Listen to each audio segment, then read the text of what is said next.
প্রথমে যেদিকে নজর রাখবো, আপনারা জানেন যে মেদিনীপুর মেডিকেল কলেজে স্যালাইন কাণ্ড নিয়ে ইতিমধ্যেই নানান তর্ক বিতর্ক চলছে এবং এরই মাঝে বিভিন্ন রকম তথ্য উঠে আসছে এবং আরএল একেবারে সন্দেহের তালিকার শীর্ষে রয়েছে এবং তা নিয়েও কিন্তু যথেষ্ট বিতর্ক দানা বেঁধেছে। এরই মধ্যে মেদিনীপুর স্যালাইন কাণ্ডে ফের বৈঠক, স্বাস্থ্য ভবনে বৈঠক 13 সদস্যের তদন্ত কমিটির।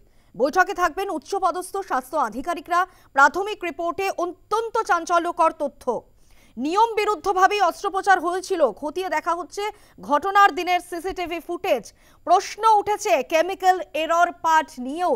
অর্থাৎ আপনারা জানেন যে গত বুধবার এই অস্ত্রোপচারের পরেই মেদিনীপুর মেডিকেল কলেজের 5 প্রসূতিকে বিতর্কিত রিঙ্গার্স ল্যাকটেড স্যালাইন দেওয়া হয়েছিল এবং এরপরেই অসুস্থ হয়ে পড়েন 5 জন এবং এখনো পর্যন্ত আপনারা জানেন যে প্রথম দিনেই আমরা দেখেছি যে একজনের মৃত্যু হয়েছে, 3 জনের অবস্থা অত্যন্ত সংকটজনক। আমরা এই মুহূর্তে যে খবরে নজর রেখেছি যে মেদিনীপুর স্যালাইন কাণ্ডে ফের বৈঠক, স্বাস্থ্য ভবনে বৈঠক। কি জানা যাচ্ছে এই বিষয়ে আমাদের সঙ্গে সরাসরি রয়েছেন আমাদের প্রতিনিধি মৌমিতা মিত্র। মৌমিতা, স্বাস্থ্য ভবনে আবারও বৈঠক রয়েছে, এই স্যালাইন কাণ্ড নিয়ে কি ছবি উঠে আসছে এই মুহূর্তে?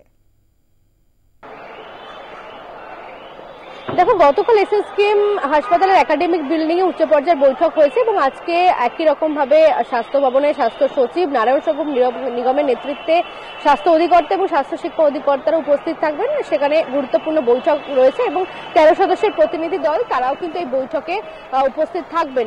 এবং মূলত গতকালই যেটা জানা গিয়েছিল যে এই গোটা ঘটনার প্রাথমিক রিপোর্ট ইতিমধ্যেই জমা পড়েছে, পূর্ণাঙ্গ রিপোর্ট আজকে বিকেলের মধ্যে জমা দেওয়ার কথা।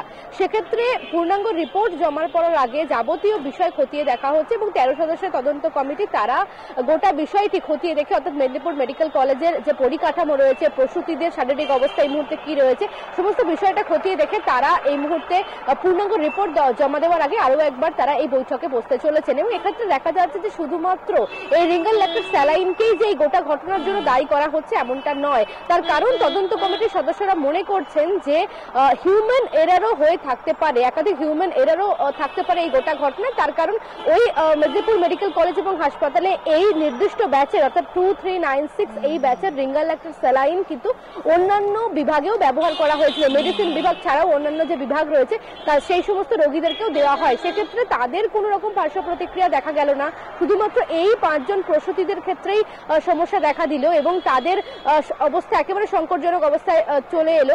সেই বিষয়টা কিন্তু তদন্তকারীদের নতুন করে ভাবাচ্ছে যে শুধুমাত্র এই স্যালাইনই কি এর পেছনে দায়ী নাকি অন্য কোনো গাফিলতি রয়েছে। এবং ইতিমধ্যেই স্বাস্থ্য ভবন সূত্রে যেটা জানতে পারা যাচ্ছে যে ঘটনার দিন অর্থাৎ 8ই জানুয়ারি এই অস্ত্রোপচার অর্থাৎ 5 জন প্রসূতির যে সিজার যে অপারেশন হয়েছিল সেই অস্ত্রোপচার করেছিলেন মেদিনীপুর মেডিকেল কলেজের স্নাতকোত্তর 3য় বর্ষের একজন পিজিটি চিকিৎসক। অর্থাৎ কোথাও গিয়ে একেবারে তুলনামূলক জুনিয়র চিকিৎসকদেরকে দিয়ে অস্ত্রোপচার করানো হয়েছিল, এমনটাই কিন্তু তথ্য সামনে আসছে। এখানেই শেষ নয়, যেটা জানা যাচ্ছে যে কোনো সিজারিয়ান অপারেশনের ক্ষেত্রে যে অ্যানাস্থেসিয়া দিতে হয় রোগীদের, সেই অ্যানাস্থেসিয়ার জন্য কোনো রকম সিনিয়র অ্যানাস্থেসিস্ট সেই দিনকে অপারেশন থিয়েটারে ছিলেন না।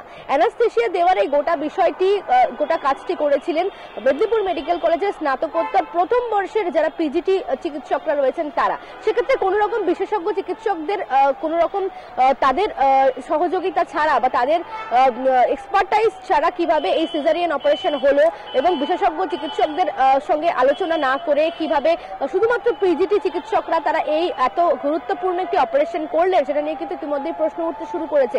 এবং সেখানে যদি কোনো জটিলতা হয়ে থাকে অপারেশন চলাকালীন, সেই জটিলতা সামাল দেওয়ার মতো এক্সপার্টাইজ কিন্তু এই পিজিটি পড়ুয়াদের নেই। অর্থাৎ এক্ষেত্রে অপারেশন হওয়ার সময়ে কোন রকম কোনো গাফিলতি হয়েছে কিনা সেই বিষয়টাও খতিয়ে দেখা হচ্ছে। এখান থেকে যে বারবার যে বিতর্ক উঠছে যে প্রসূতি মৃত্যুর ঘটনায় এই রোগীর শরীরে দেওয়া এই বিতর্কিত রিঙ্গার্স ল্যাকটেড স্যালাইন যেমন সন্দেহের তালিকার শীর্ষে রয়েছে, তেমন ভাবেই এক্ষেত্রে চিকিৎসকদের গাফিলতির প্রসঙ্গটাও উঠে আসছে। যেখানে 8ই জানুয়ারি ঘটনা ঘটেছিল বুধবার, তুমি যেটা জানাচ্ছিলে যে প্রায় 850 আরএল ব্যবহার করা হয়েছিল এবং সেখানে অনেক বিভাগেই সেটা ব্যবহার করা হয়েছিল, কিন্তু তারপরে যেটা দেখা গেল যে 5 জন অসুস্থ হয়ে পড়লেন। অর্থাৎ আরএল স্যালাইন সেটা একমাত্র ফ্যাক্টর নয়, এক্ষেত্রে অন্যান্য অর্থাৎ চিকিৎসকদের গাফিলতি যেমন আছে, সেক্ষেত্রে নিম্নমানের ওষুধের প্রসঙ্গ উঠে এসছে। অর্থাৎ অনেকগুলো ফ্যাক্টর, অনেকগুলো বিষয় উঠে আসছে মৌমিতা।